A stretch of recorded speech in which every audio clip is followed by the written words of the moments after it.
no versículo 7. Atos capítulo 20, versículo 7.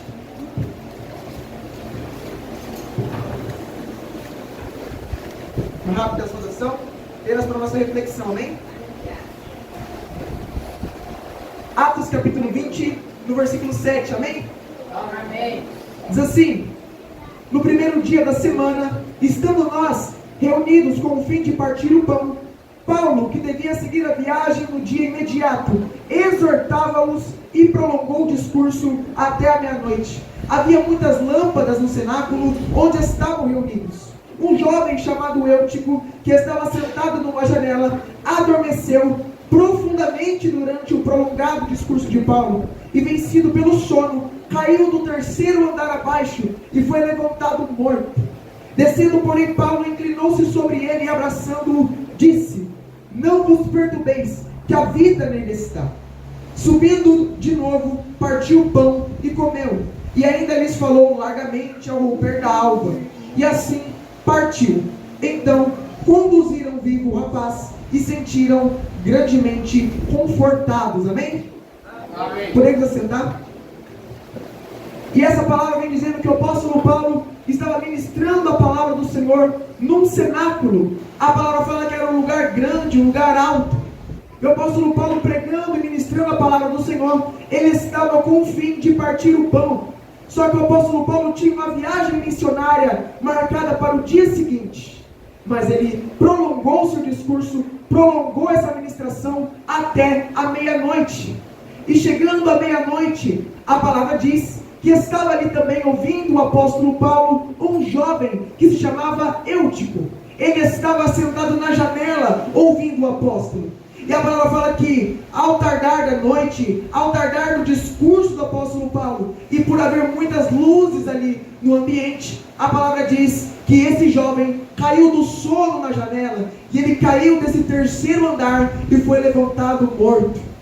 Todos correram para o terraço, correram para o primeiro andar onde lá estavam, e o apóstolo Paulo abraçou este menino e disse: não temas, porque a vida do menino ainda está.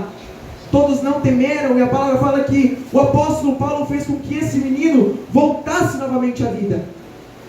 E irmãos, é uma reflexão tão interessante que a palavra fala que eles voltaram para o cenáculo onde estavam. O apóstolo Paulo partiu finalmente o pão e continuou ministrando até manhã.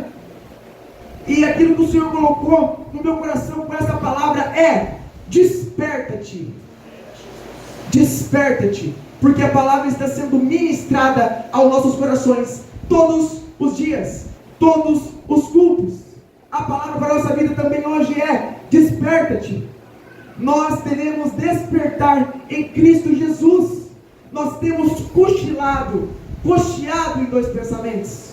Que cochilar em dois pensamentos, dormir na fé, é uma vida sem posição, sem mudança de atitude, é uma vida morna, uma vida sem Deus, é uma vida com o pé em dois barcos, não decidindo se nós verdadeiramente entramos pela porta estreita, buscamos a face de Deus, ou vivemos ainda no mundo. É uma decisão, como já foi dito no começo, é uma escolha. Eu quero melhorar, eu quero ser diferente, eu quero estar integralmente na presença de Deus, sem mais e nem menos, somente vivendo para Deus. Largar as coisas do mundo, aquilo que nos aprisiona, as coisas terrenas, para viver aquilo que o Senhor tem para mim e para a sua vida. E é tão interessante porque nós estamos na mesa dos escarnecedores, participando do que os escarnecedores participam, e nós estamos com isso cochilando na fé. Nós não oramos, não buscamos a face de Deus, e estamos cochilando na fé. Não nos preocupamos com a volta de Cristo e estamos cochilando na fé. Meu Deus. É tão interessante também porque nós estamos não nos arrependendo dos nossos pecados e estamos cochilando na fé. Vamos a um culto como esse e não abrimos a nossa boca para adorar o Senhor e não sentimos a presença de Deus mais, e nós estamos cochilando na fé. É tão interessante, irmãos, porque o Senhor fala conosco essa noite para nós despertarmos. A palavra tem sido ministrada. E com aquele jovem não foi diferente. Era o apóstolo Paulo que estava ministrando a palavra. O maior implantador de igrejas do Novo Testamento. O maior escritor do Novo Testamento. Apóstolo Paulo, ele era teólogo e era cheio do Espírito Santo. Não era qualquer palavra que estava sendo ministrada naquela noite. Mas hoje nós também temos essa mesma oportunidade. Pastores têm sido usados, evangelistas têm sido usados para ministrar a palavra a todos os cultos. E qual tem sido a nossa atitude? Como temos agido diante das palavras que têm sido ministradas? Temos tomado posição? Temos despertado na fé? Temos tido vontade de mudar de vida? Tomar o posicionamento? Sermos diferentes? Buscarmos a face de Deus? Encontrarmos com o nosso noivo? Será que esse tem sido a nossa motivação para estar aqui na igreja hoje? Não, nós não devemos vir atrás de bênção somente aquilo que o Senhor tem para oferecer para você. Mas quando nós nos tomamos a posição de servir a Deus com integridade, com verdade, com sinceridade, é aí que as portas do céu se abrem e Ele ressuscita os seus sonhos, da mesma forma como o Senhor ressuscitou a vida daquele jovem.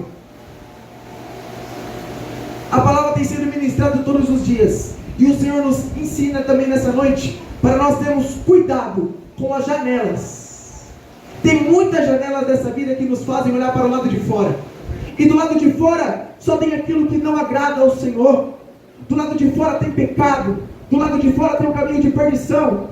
Pode muitas vezes ser bem apresentável para nós, mas traz a perdição, traz ao inferno, traz a caminhos de ruínas. E muitas janelas dessa vida têm nos feito olhar por elas. E feito nós desejarmos aquilo que é do mundo. Desejar aquilo que é de fora. Cuidado com aquilo que tem do lado de fora. Com aquilo que vem até você. Cuidado com o que você observa.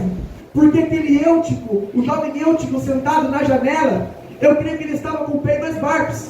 Ouvindo aquilo que estava se passando lá fora. Ouvindo o sereno que estava lá fora. E quando ele estava sentado nessa janela, ele caiu em tentação. Por isso nós também devemos tomar cuidado, porque Davi, na sacada do seu palácio, na janela do seu palácio, observou Batseba e também caiu em tentação.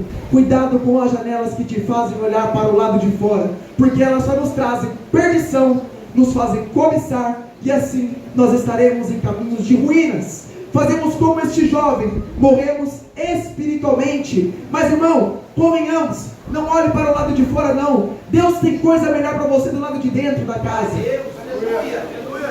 Do lado de dentro da casa tem palavra de vida eterna. Do lado de dentro da casa do Senhor tem palavra de vida eterna. Tem amor, tem paz, tem alegria, tem longanimidade, tem benignidade, mansidão e domínio próprio, como já foi ministrado aqui nessa noite.